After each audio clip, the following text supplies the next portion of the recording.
assim de repente, falar resumidamente dos casos de estudo em relação à nossa componente do projeto, que ontem não tive a oportunidade de falar sobre isso, muito resumidamente. Ocorreu-me, isso é equivalente àquele slide do sumário, ocorreu-me falar sobre a utilização de micro-organismos, nesta perspectiva da redução do desperdício alimentar, e ocorreu-me falar, muito resumidamente, é tudo resumido, sobre este tema no ensino. Este tema não. Bom, em relação ao primeiro caso dos casos de estudo, primeiro ponto dos casos de estudo, tinha dito àqueles que estavam presentes e que se recordam que o nosso objetivo primeiro era fazer um benchmarking no início do projeto e com as ideias que tínhamos recolhido através das visitas a centros de investigação e a empresas que tivessem boas práticas sobre a redução e valorização do desperdício alimentar, tínhamos pensado aplicar a uma fábrica de cada um dos 4 subsetores em estudo. Como não foi possível fazer o benchmarking, nós optamos por escolher uma empresa de cada um dos subsetores e desenvolver um trabalho de investigação aplicada com cada uma dessas empresas com vista à redução e valorização do desperdício alimentar.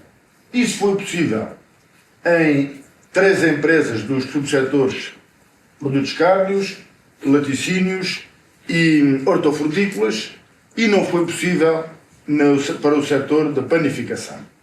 Para o setor dos produtos cárneos, se bem se lembram, havia um problema grande identificado, que era o desperdício muito grande em empresas que recorrem à desmancha de presunto e à fatiagem de enchidos.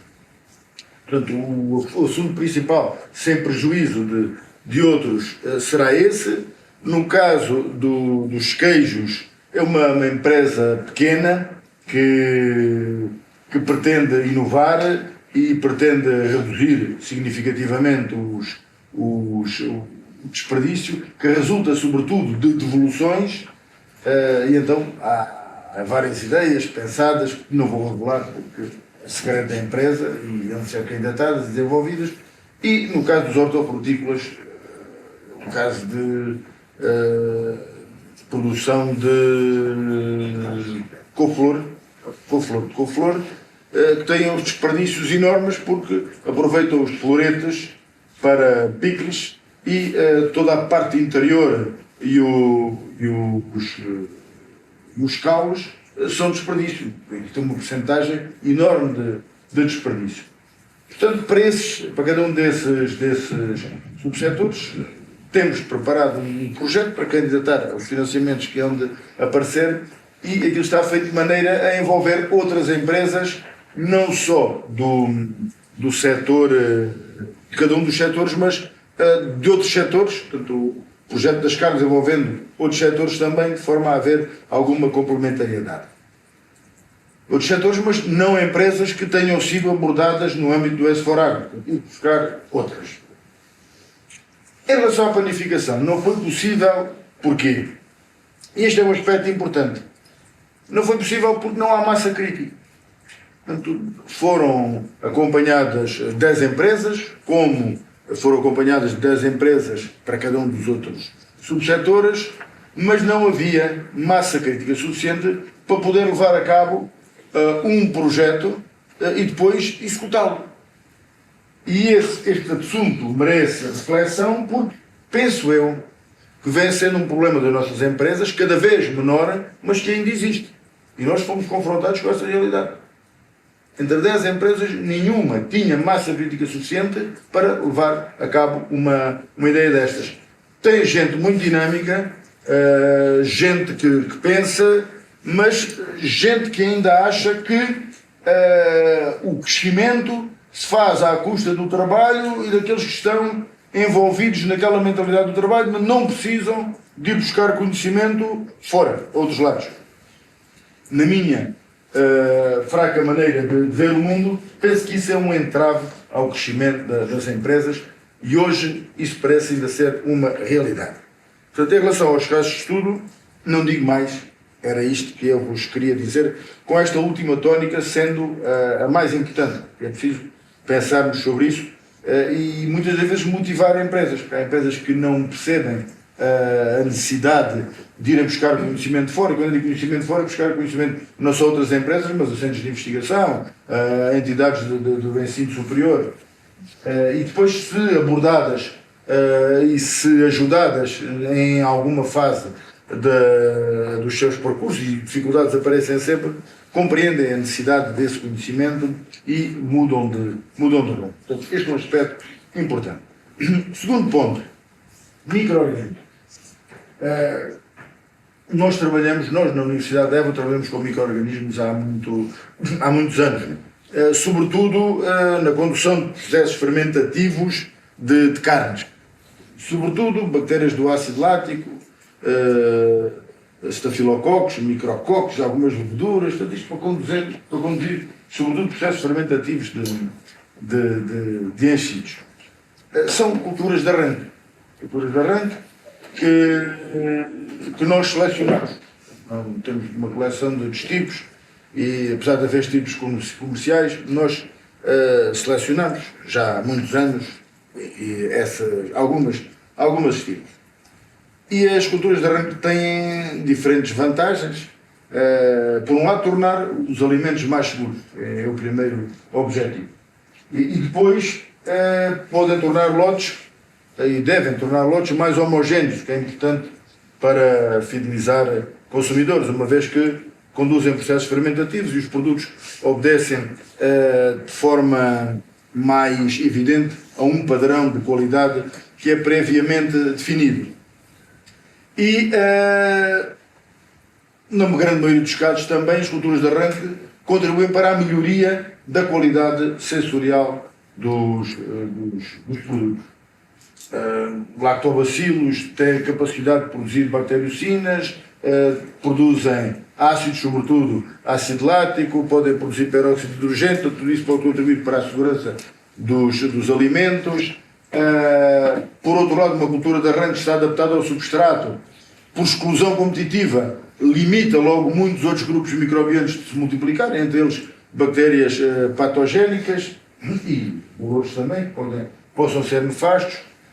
Os micrococáceas têm outras vantagens, portanto são complementares, normalmente utilizam até culturas mistas. Estou com esta conversa porquê?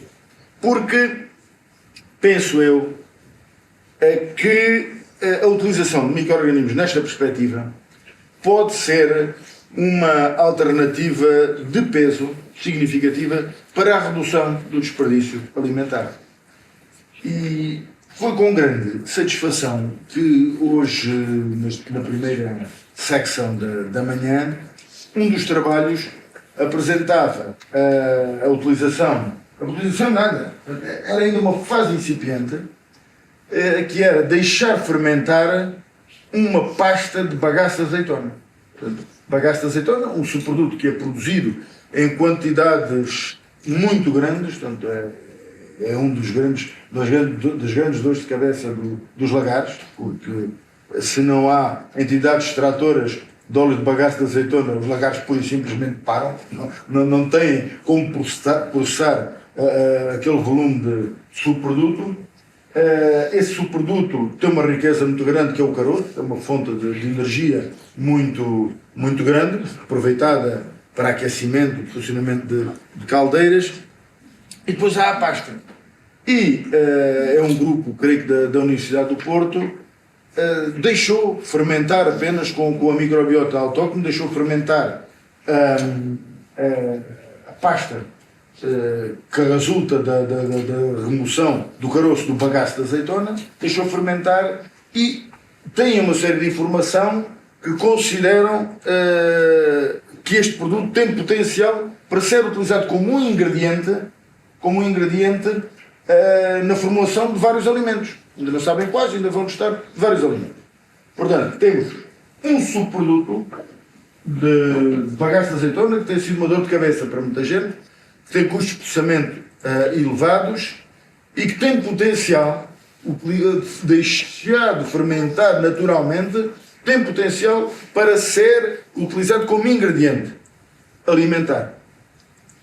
Ora, se é possível isto, e acredito que seja, a partir do bagaço de azeitona, penso que maior potencial têm restos de carne, alguns produtos da indústria dos laticínios, alguns subprodutos da indústria dos laticínios e, sobretudo, muitos dos subprodutos da indústria hortofrutícola. Portanto, penso que este caminho é um caminho a desenvolver e pode ser, acredito mesmo que seja um passo importante e novo para a redução, mais um conteúdo para a redução, para a redução e valorização do desperdício alimentar. Podem dizer, mas isso leva o seu tempo, isso é uma pequena parte. Não, se é uma pequena parte, isso é uma parte muito grande. Temos de ser suficientemente idealistas para imaginar várias hipóteses e, dentre essas, depois escolher as melhores, as mais adequadas a cada realidade. Não podemos é passar a vida a falar no desperdício e a ficarmos todos na mesma. E todos contentes porque falamos no desperdício. Isso é que não pode ser. Ora, a propósito disto que eu acabei de dizer, vem o terceiro e alegra-se, último ponto, que é o papel do desperdício na formação das pessoas, no ensino. Qual é? Zero, praticamente. Não existe. Não existe. Portanto, é um dos objetivos. Falámos ontem também dos 17 Objetivos para o Desenvolvimento Sustentável. No objetivo 12, na meta tal 12.3, tem a redução para metade do desperdício alimentar, mas conversa! O que é que há de concreto? Eu conheço o S4Agro e seja feito e pouco mais. O que é que há de concreto? Nada. Necessitei de ir à procura de programas de universidades por o mundo fora. Por o mundo fora. Em Portugal, por o mundo fora. Sobre a redução e valorização do desperdício alimentar. Em Portugal, zero. Depois há qualquer coisa nos Estados Unidos, há qualquer coisa na Holanda, há mais um outro país que tem uns cursos pouco incipiente. Portanto, e, a meu ver, é preciso introduzir este tema na formação dos ensinos, nos vários níveis. Portanto, começando por ensino superior, porque estamos, não é? Nem por aí começa a aprendizagem, mas porque há gente consciente para este assunto e com capacidade de reagir de formas diferentes, entre elas procurar soluções. Enquanto que os mais novos o que há que fazer é modificar comportamentos. Nós temos uma responsabilidade ainda maior, porque apesar de sermos alguns já mais velhos, temos que mudar comportamentos, mas temos que procurar soluções, com atividade, com ações. E, apesar de todos nós sabermos que os cursos estão aprovados por um período de 3 anos, ou não sei quantos anos, e não podem ser modificados, podemos ir introduzindo o tema nas unidades curriculares, onde nos parecer ser conveniente. E podemos preparar fichas de unidades curriculares para, na próxima aprovação do curso, haver uma unidade curricular nova, nem que seja optativa, sobre esta temática. Porquê é que isto é importante? Porque este assunto não é o assunto da moda. Nós mesmo, não tem categoria para ser investigador, mas os investigadores, os cientistas, vão muito também atrás das modas. Baixo teor em sal. Baixo teor em sal. Ômega 3. Ômega 3. Peixe do rio. Peixe do mar. Peixe gordo. Peixe magro. Vamos por modas porque começas a falar desse assunto. Este assunto não é um assunto da moda. É um assunto que está para ficar. Nós sabemos disso há muito tempo, mas vamos cada vez mais tendo consciência disso.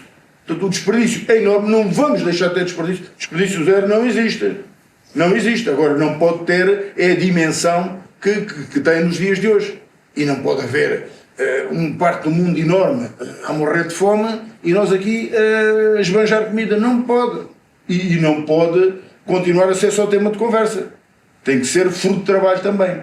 Portanto, em relação ao ensino superior, a minha perspectiva, e no meu reles contributo, irei procurar que assim seja, na minha universidade, depois temos outro papel, que é isso, que é ir às outras idades.